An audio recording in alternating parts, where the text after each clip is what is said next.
Make some change.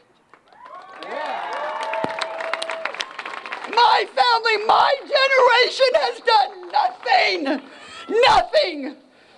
1998, children and teachers and nurses and doctors and lab techs and x-ray technicians and all of the people, all of the communities, all of us are affected.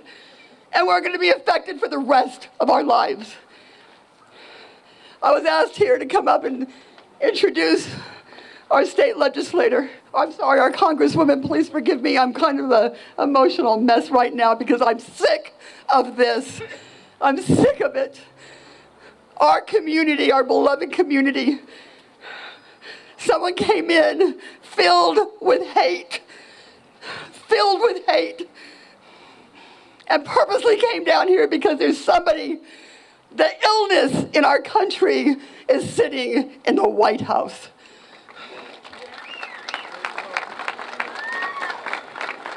I am sick of hearing, let's talk about mental illness. No, we're talking about hate. We're talking about hate. And we need to heal. And we need to love one another again. And our community can teach the world who we are and what we are. And no other parent, no other community will ever have to go through this again. So I thank you for being here.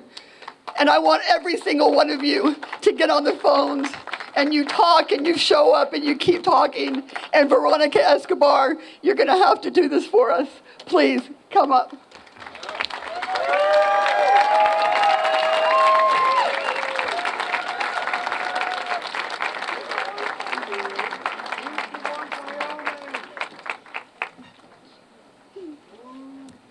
Before we begin, we still have a lot of room on this side.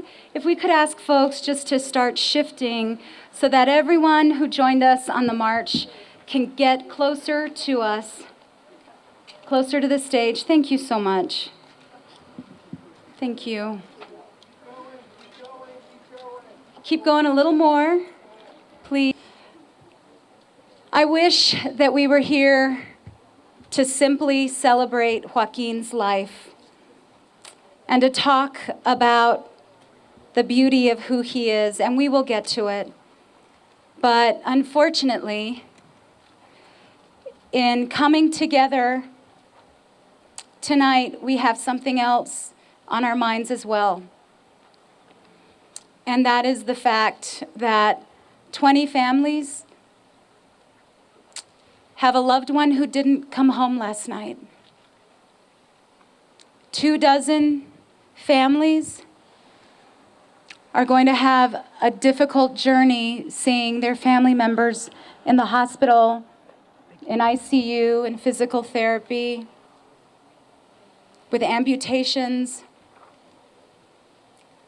Lives were changed dramatically yesterday. And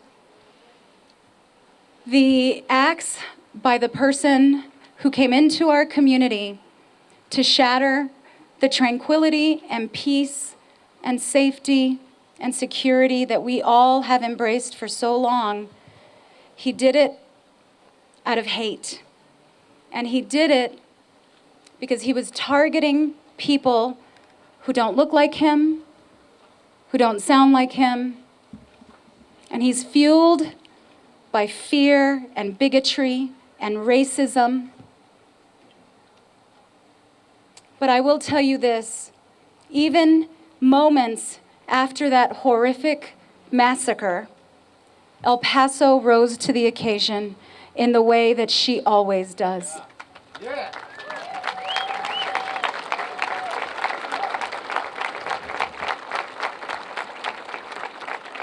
When it was announced that the Family Reunification Center would be at the local school, families from all over this community cooked food, bought bottled water, ice chests filled with ice, and they showed up. And they showed up to offer food and comfort and kindness in the way that our community always does. And when the word went out that there was blood that was needed to help keep those who were fighting for their lives alive, everyone rushed to the centers, and the lines of people in 100-degree heat wrapped around those buildings, because that's who El Paso is. That's who we are. And the love that we have in the face of such hate is exemplary. And it shows the rest of the country what we can do when we treat every person with dignity and respect. Every person. Every person.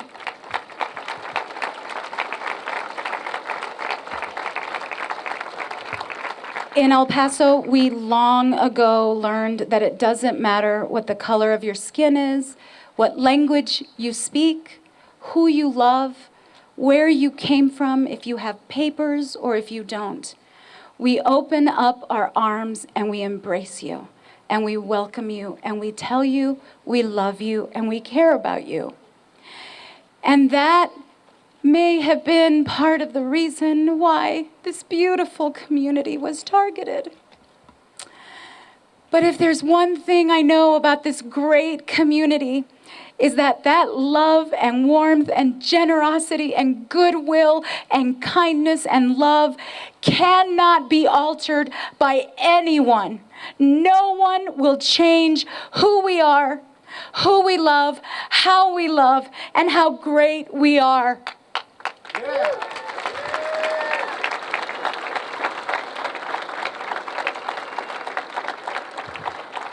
Our community is going to need us very much. There will be 20 funerals.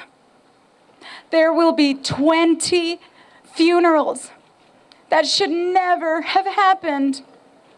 But we are going to be there for one another. We are going to help each other out. El Paso is one big family. I mean, I'm sure there are like primos and primas everywhere here, right? El Paso is one big family. And when family needs each other, we are there for one another. And we're going to be there for one another. And we're going to be the resilient, beautiful community that we are. We will persevere. We will show the country our strength and our beauty. And we will lead with love. We will lead with love. And speaking of love, we are here to celebrate the love that two parents and a sister have for Joaquin. A love that is so strong that it has persevered beyond pain, beyond horror, beyond anger, beyond terror, and it's persevered in the most beautiful way. And Joaquin's family is here to share their art, their talent, their love, their compassion, and their exemplary behavior through so much pain with us. And there's so much we have learned through your journey. And there are so many lessons that you have taught us. And we honor and we celebrate your beautiful son on his birthday. We wish him the happiest of birthdays, and we thank you for sharing him with us, and we thank you for sharing your beautiful art with us. Thank you. I love you, El Paso. Thank you.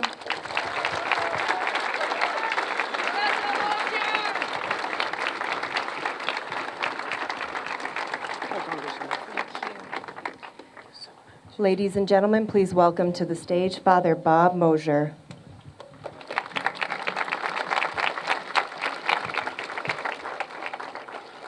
Thank you all. This act of violence costing the lives of 20 people and injuring many more ran through our community like a lightning bolt, quickly and deadly, but it is important, I think, to recognize this massacre as the latest, most painful act of violence in a long train of violence stretching back years in our community. Words can be acts of violence, accusing entire social and ethnic groups of being rapists and murderers.